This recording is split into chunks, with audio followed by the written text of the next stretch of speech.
Na-eliminate na ng Indiana Pacers ang New York Knicks at alam mo bang muntik nang mapasama si Kai Sotto sa team na ito sa NBA Finals ngayon. Pero ano bang nangyayari? Mainit ito kaya huwag kayong bibitaw. Segue muna, taong 2000 pahuling nakapunta ng NBA Finals ang Indiana Pacers sa panahon ni Reggie Miller. Ibig sabihin, 25 years na silang naghihintay sa spotlight na ito, and finally, they are back dahil kay Tyrese Haliburton at ang mga teammates niyang nag-elevate ang laro because of his playmaking ability. Pero alam niyo ba mga idol, muntik na nilang makasama si Kai Sotto? Noong 2022 kasi, isa ang Pacers sa nag-imbita kay nooy Adelaide center na si Kai Sotto sa pre-draft workout. At naipakita naman ni Kai Sotto ang kanyang skill set 3 years ago sa Pacers Scouts. Binenta niya ang sarili sa kanyang pagiging skilled 7-footer na kayang umukol sa labas. Sinabihan niya rin ng Pacers sa interview na isa siyang good passer, may mataas na basketball IQ at higit sa lahat, isang magaling na shot blocker para sa NBA level competition.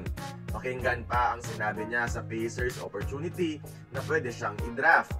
I'm getting closer to my dream and to our dream, but if I make it to the NBA, I'll be the first Filipino, and my dream is to help others to get here too.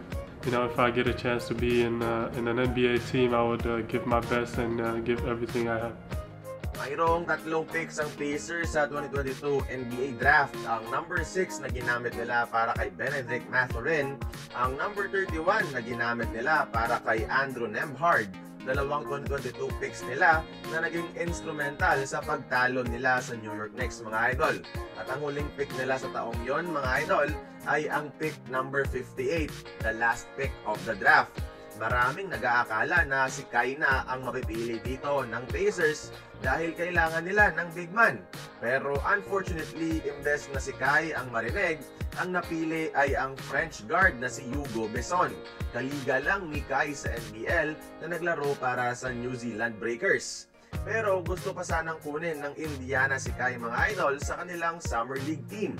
Kaso, nagka-problema sa nooy agent ni Kai Sotto na si Joel Bell na sabihin na natin mas inuna pang perahan si Kai Sotto sa mga abroad leagues kesa hanapan ng Summer League opportunity na di hamak mas maliit ang bayad.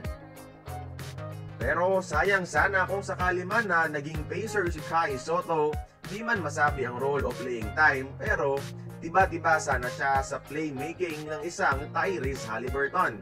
Imagine, madaling alley-oop target si Kai Sotto kay Haliburton dahil sa kanyang tangkad. But then again, hanggang what if na lang muna yan mga idol. Sigurado maraming backlash ang content na ito. Pero kung totoong naintindihan nyo ito, well, yan yung kwento kung bakit muntik nang naging Indiana Pacers si Kai Sotto at kung bakit muntik na siyang mapasama sa NBA Finals sana. Hay, tadhana talaga, no? Pero tanong ko lang mga idol, tingin niyo ba mag-fit si Kai Sotto sa Indiana Pacers ngayon? Join the conversation, magkomento lamang sa baba.